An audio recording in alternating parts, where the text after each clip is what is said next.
اسلام میں مساجد کی بڑی اہمیت ہے، اور مساجد شعائر اسلام ہیں، اسلام کی نشانیاں ہیں۔ اللہ تبارک و تعالیٰ قرآن مجید میں ارشاد فرماتا ہے، فرمایا کہ اللہ کے گھروں کو وہی آباد کرتے ہیں جو صاحب ایمان ہیں اور یوم آخرت پر ایمان رکھتے ہیں۔ اللہ کا گھر آباد کرنے کی بڑی فضیلت ہے۔ آقا کریم جناب محمد صلی اللہ علیہ وسلم جب مکے سے مدینے کی طرف ہجرت فرمائے تو سب سے پہلے حضور پاک صلی اللہ علیہ وسلم جہاں قیام فرمائے وہاں مسجد قباء کی تعمیر فرمائی۔ مسلسل وقت کے لیے رکے نہیں کہ ہجرت فرمائے، وہاں پر قیام پذیر ہوئے تو سب سے پہلے مسجد کو آباد فرمایا، پھر وہاں سے آگے بڑھ کر قیام فرمائے تو فرمایا مسجد نبوی شریف کی تعمیر فرمائی۔ اور مسجد نبوی شریف کی تعمیر جب ہوئی تو صحابہ اکرام نے یہ منظر دیکھا کہ حضور پاک صلی اللہ علیہ وسلم اپنے ہاتھوں سے اینٹیں اٹھا اٹھا کر دیا کرتے۔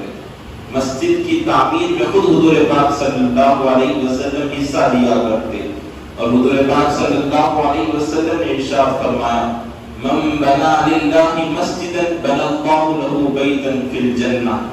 اللہ کے رسول فرماتے ہیں تم میں سے جو شخص اللہ کے گھر کے لیے مسجد بناتا ہے، اللہ اس کے لیے جنت میں محل بنا دیتا ہے۔ جنت میں محل بناتا ہے اللہ ان لوگوں کے لیے جو مسجد بناتے ہیں۔ ضروری نہیں کہ پوری مسجد بنائیں، فرمایا کہ ایک گھونسلہ جتنا ہوتا ہے، چڑی کا گھونسلہ، ایک اینٹ بھی زیادہ ہو گئی، آدھی اینٹ کے اتنا گھونسلہ ہوتا ہے۔ فرمایا کہ ایک گھونسلہ جتنا مسجد میں کوئی شخص کچھ حصہ لیتا ہے اللہ اس کے لیے جنت میں محل بنا دیتا ہے۔ یہ مسجد بنانے والوں کی فضیلت ہے۔ حضور پاک صلی اللہ علیہ وسلم کی مسجد ہے، مسجد نبوی شریف ہے۔ تو دور ایسا تھا کہ روشنی کچھ نہیں، مغرب کا وقت آ جاتا تو چراغ جلانے کے لیے کچھ میسر نہیں تھا، کھجور کے ٹہنیوں کو لا دیا جاتا اور ٹہنیوں کو لٹکا دیا جاتا، ٹہنیوں کو تھوڑا تھوڑا جلا دیا جاتا، تو کبھی بجھتے کبھی سلگتے کبھی بجھتے، تھوڑی تھوڑی روشنی اس سے آ جایا کرتی۔ ایک صحابی رسول ہے حضرت تمیم داری رضی اللہ تعالیٰ، ملک شام کا سفر ان کا ہوا تو انہوں نے وہاں پر چراغ کو دیکھا، پہلی مرتبہ چراغ کو دیکھا تو ملک شام سے چراغ لے کر مدینہ پاک میں آئے اور حضور پاک صلی اللہ علیہ وسلم کی مسجد نبوی شریف میں چراغ کو جلا دیا۔ حضور پاک صلی اللہ علیہ وسلم شام میں مسجد میں داخل ہوئے تو روشنی مسجد میں دیکھ کر بڑے خوش ہوئے اور فرمایا کہ کون ہے میری مسجد میں یہ روشنی کیا ہے؟ فرمایا کہ تمیم داری نے روشنی کی ہے۔ آقا کریم صلی اللہ علیہ وسلم نے فرمایا اگر میری کوئی بیٹی اگر نکاح کے قابل ہوتی، اگر کسی کا نکاح باقی رہتا تو تمیم داری کو نکاح میں دے دیتا۔ یہ فضیلت روشنی لگانے والوں کی۔ حضور پاک فرماتے ہیں کہ میری بیٹی اگر نکاح کے لیے باقی ہوتی تو تمیم داری کو نکاح میں دے دیتا۔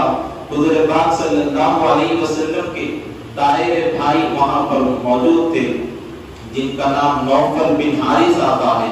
فرمایا یا رسول اللہ میری بیٹی بھی تو آپ کی بیٹی ہے، ان کو ان کے نکاح میں دے دیا۔ تو اہل بیت سے رشتہ حضور پاک صلی اللہ علیہ وسلم مسجد بنانے والوں کے لیے مسجد میں کچھ رقم دینے کے لیے حضور بنا رہے ہیں۔ ایک شخص یہ ارادہ کر کر مسجد بنائے کہ مسجد بناؤں گا، کسی کا 1 روپیہ مسجد میں نہیں لگاؤں گا، جتنا بھی ہو سکے جیسی بھی ہو سکے میں اپنی ذاتی پیسوں سے مسجد بناؤں گا۔ مسجد بن گئی، تیار ہو گئی، سوتے ہی خواب آتا ہے، خواب میں دیکھا کہ عالی شان محل ہے۔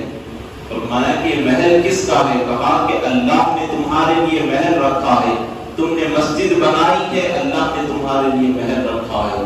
اس عالی شان کے محل کے بعد ایک اور چھوٹا سا محل ہے۔ کہا کہ یہ محل کس کا ہے؟ تو فرمایا کہ تمہاری مسجد میں حصہ لینے والے کا محل ہے۔ کہا میرے ساتھ کون ہے جو حصہ لیا ہے؟ صبح ہوئی، تلاش کرنے نکل گئے کہ میں مسجد بنایا، ہر پیسہ میں مسجد میں دیا، کسی کا 1 روپیہ نہیں لیا۔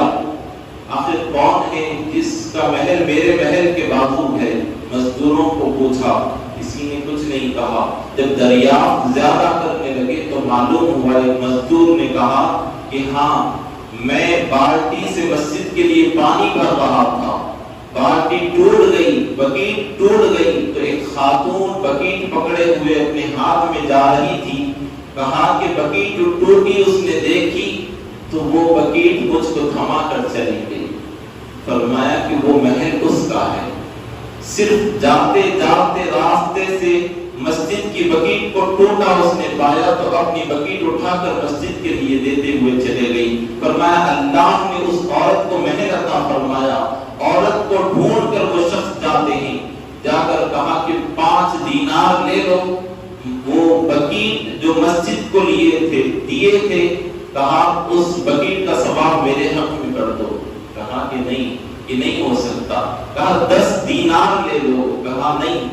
بڑھتے بڑھتے طویل رقم کو پہنچ گئی۔ عورت کہتی ہے کہ اے شخص، جو خواب تو نے دیکھا ہے وہ خواب میں نے بھی دیکھا ہے، خواب میں نے بھی اپنا محل دیکھا ہے، کسی بھی قیمت پہ وہ محل چھوڑتی نہیں۔